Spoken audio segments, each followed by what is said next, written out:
Bismillahirrahmanirrahim. Teman-teman semuanya, pada kesempatan kali ini saya akan membahas soal-soal pretest yang sudah kita pelajari dan sudah kita isi semuanya beserta pembahasannya. Ujian akhir atau tes akhir akhir akhir modul itu banyak juga keluar soal yang keluar dari soal pretest ini. Oleh karena itu perlu kita bahas secara seksama, gitu kan. Sebelum kita atau teman-teman mengikuti video ini, langkah lebih baiknya membaca dan memahami dulu modul-modul dari topik modul-modul pedagogik dari topik 1 sampai topik 8. Karena pembahasan soal ini dan penjelasannya adalah untuk memantapkan pemahaman kita. Karena kalau kita hanya membaca modul gitu kan ya, tidak dilatih untuk menjawab soalan ini, kadang-kadang soal itu sering ada jebakannya gitu kan. Walaupun kita sudah paham dengan materi yang ada di modul, ketika menghadapi soal kita jadi bingung mana jawaban yang benar karena hampir-hampir sama. Oleh karena itu perlu kita berlatih untuk menjawab soal ini mana yang pas dan sesuai karena kan perbedaannya hanya sedikit saja. Dan juga dalam membahas soal ini saya akan membahas per topik ya, per topik dan juga ini untuk mempermudah kita juga dalam memahami soal dan pembahasannya. Nah, dalam pembahasan ini juga kalau soalnya cukup panjang ya, panjang-panjang soalnya. Kalau soalnya panjang, saya langsung menyebutkan jawabannya beserta penjelasannya. Nanti teman-teman kalau memang terlalu cepat videonya bisa di pause dulu, di pause dan dibaca baik-baik dan dipahami pelan-pelan. Kalau sudah selesai dan sudah paham baru pindah dinyalakan lagi atau dihidupkan lagi videonya untuk berpindah ke soal berikutnya. Baik teman-teman semuanya, eh, kita mulai dari topik pertama ya, itu topik PBL dan PJBL. Apa itu PBL dan PJBL? Ya biasa disingkat dengan PBL itu Problem Based Learning dan PJBL adalah Project Based Learning. Yang pertama, silakan diperhatikan baik-baik soalnya. Nah, jawabannya adalah ini sudah saya berikan, sudah saya bedakan warnanya, warna merah. Jawabannya adalah B. Itu PBL itu adalah PBL Project Based Learning itu memungkinkan siswa untuk bekerja dalam kelompok untuk mendiskusikan masalah sosial, mengidentifikasi solusi, dan menganalisis dampak dari berbagai pandangan agama terkait toleransi. Ya, kenapa kita memilih jawabannya B gitu kan ya? Alasannya adalah ya karena mode pembelajaran berbasis masalah atau PBL bertujuan mengembangkan keterampilan berpikir kritis, pemecahan masalah, dan kerjasama kelompok.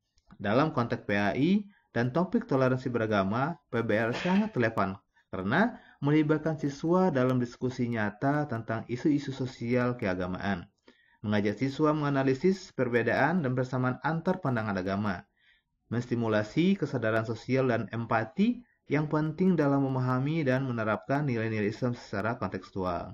Ya, sedangkan pilihan A, C, dan E kurang tepat ya. Kenapa? Karena membatasi fungsi PBL hanya pada aspek teoritis, teknis, atau praktis tanpa membuka ruang eksplorasi sosial dan kritis. Ini soal yang pertama.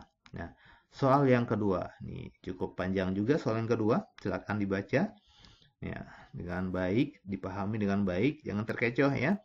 Ya, kadang-kadang kita sudah malas dulu ya ketika membaca soal itu soal yang panjang gitu kan ya. Kita langsung saja memilih pilihan A, B, C atau E. Nah, ini jawabannya adalah C ya. PBL lebih menekankan pada penyelesaian masalah dengan analisis mendalam dan diskusi. Sementara PJBL melibatkan siswa dalam proyek yang menghasilkan produk nyata dan solusi atas masalah sosial atau agama. Kenapa jawaban C? Ya, karena perbedaan utama antara PBL dan PJBL terletak pada fokus pendekatan dan hasil akhir. Ya, PBL atau Problem Based Learning fokusnya adalah pada pemecahan masalah melalui diskusi, analisis kasus, refleksi kritis, dan cocok untuk mengkaji isu-isu keagamaan, moral, dan sosial secara mendalam. Sedangkan PJBL, Project Based Learning, fokus pada pembuatan proyek nyata sebagai solusi dari masalah. Misalnya dalam PAI, membuat modul pembelajaran, video dakwah, atau program kegiatan masalah. Ya, pilihan A dan B tertukar dari konsep sebenarnya, dan D terlalu membatasi peran kedua model, dan E keliru karena menyatakan bahwa tidak ada perbedaan yang signifikan, padahal perbedaan itu penting dalam strategi pembelajaran. Soal ketiga, ya, panjang lagi ya, silakan dibaca dan dipahami dengan baik. Ya.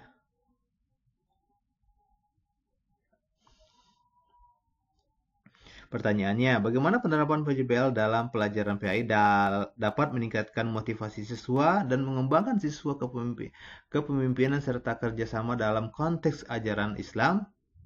Jawabannya adalah B. PJBL dapat meningkatkan motivasi siswa dengan melibatkan mereka dalam proyek nyata yang berhubungan dengan ajaran Islam, seperti kegiatan sosial berbasis agama yang mendorong siswa untuk berkolaborasi dan menunjukkan sikap kepemimpinan. Kenapa jawabannya B?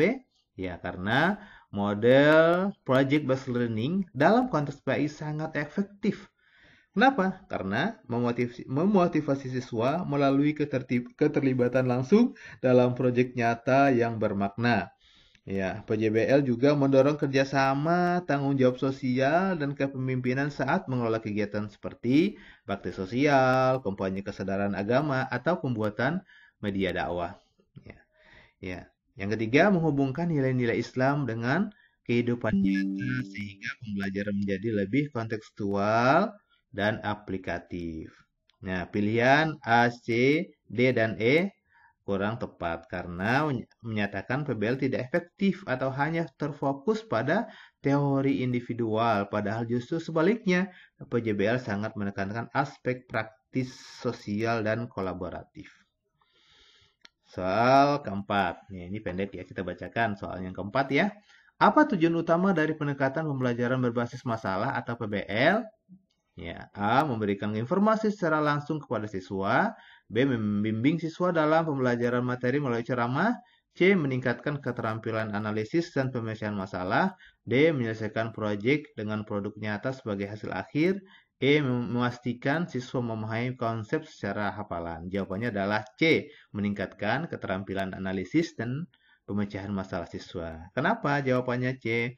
Karena tujuan utama dari PBL, Problem Based Learning, adalah mengembangkan keterampilan berpikir kritis, analitis, dan pemecahan masalah.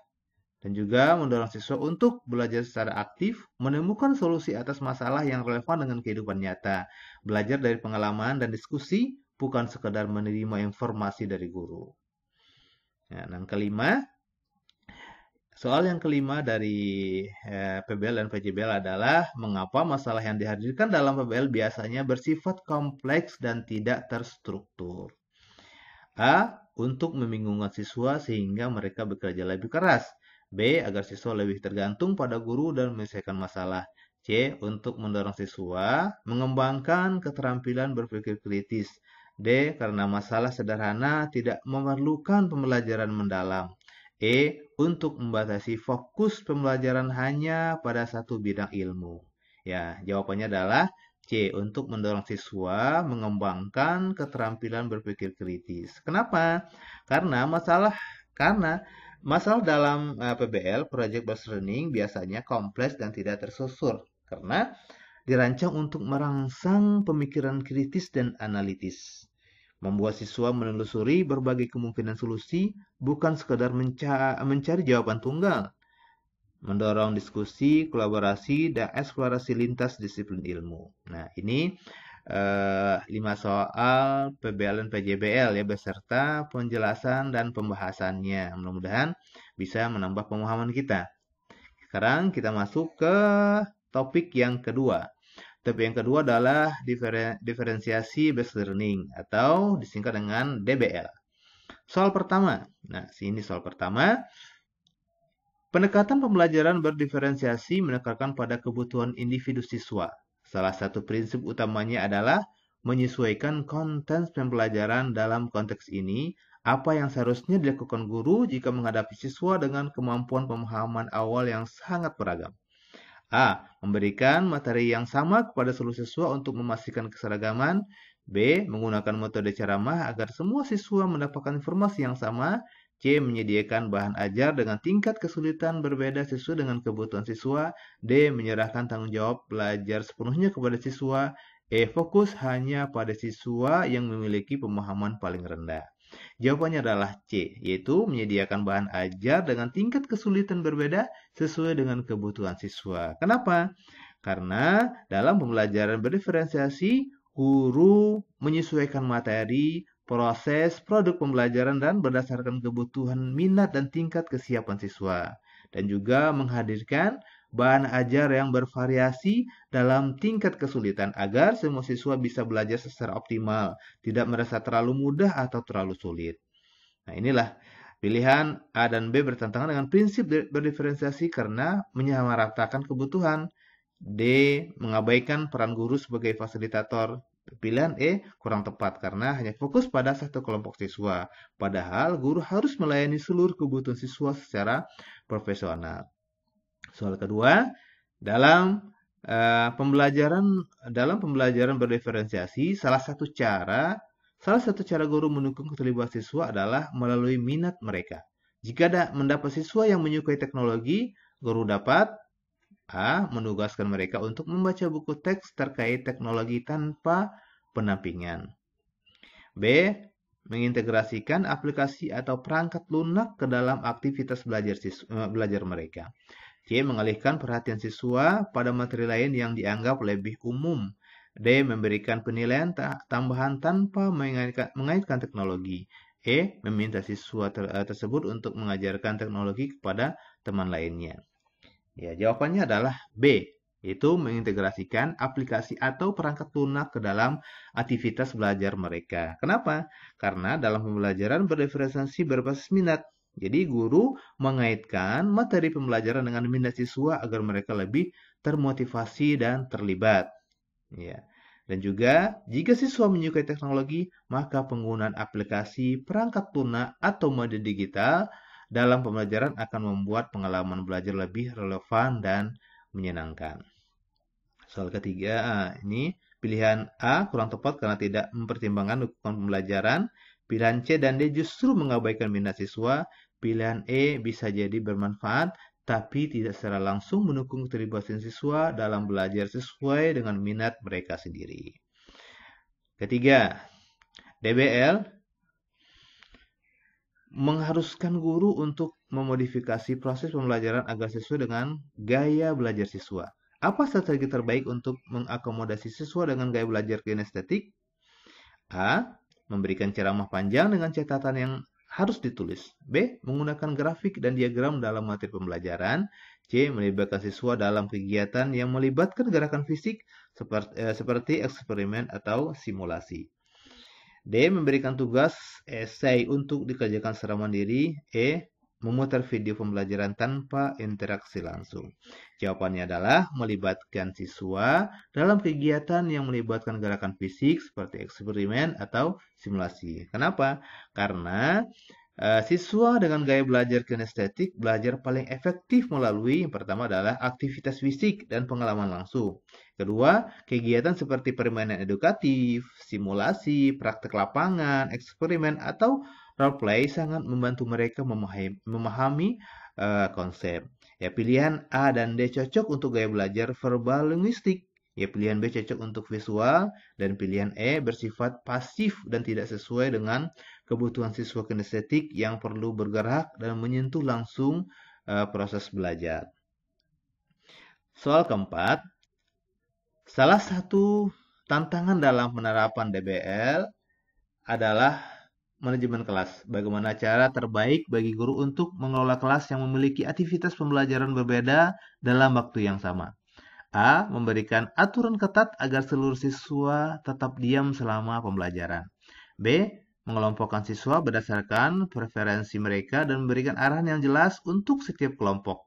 C. Meminta siswa bekerja secara individu tanpa interaksi.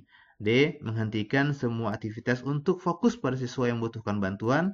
E. Menggunakan satu metode yang sama untuk seluruh kelas agar lebih sederhana.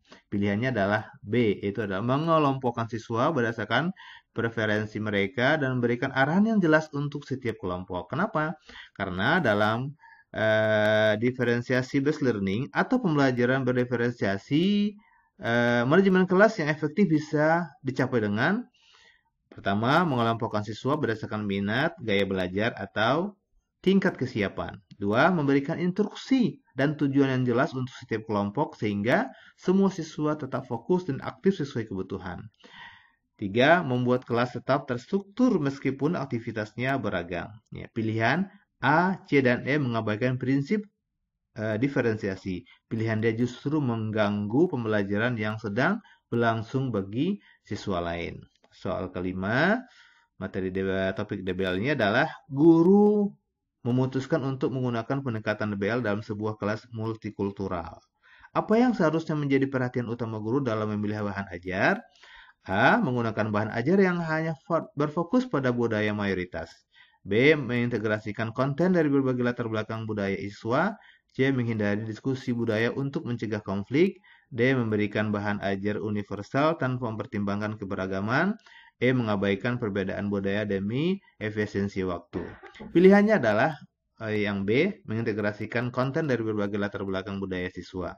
Kenapa? Karena dalam konteks kelas multikultural, terutama saat menerapkan pembelajaran berdiferensiasi atau DBL, guru seharusnya menghargai dan mengakomodasi keberagaman budaya yang ada di kelas. Dua, memilih atau menyusun bahan ajar yang inklusif, mencerminkan berbagai nilai, tradisi, dan perspektif budaya siswa. Tiga, hal ini tidak hanya meningkatkan relevansi pembelajaran, tetapi juga memupuk toleransi, empati, dan saling pengertian antar siswa. Pilihan A, C, D, dan E bertentangan dengan prinsip inklusivitas dalam pembelajaran berdiferensiasi dan dapat mengabaikan identitas budaya siswa. Ini pembahasan ya soal topik 1 dan topik 2. Ya, jadi untuk topik berikutnya, ya topik 3, 4 sampai 8 kita akan tampilkan di video berikutnya ya supaya tidak terlalu panjang dan teman-teman juga tidak terlalu bosan ya mengikuti video ini. Ya, nanti kita silakan ditonton video berikutnya. Itu topik 3, 4 atau 5. Jadi ini kita akan bagi beberapa video ya. Sekian, mudah-mudahan bermanfaat dan menambah pemahaman teman-teman semuanya.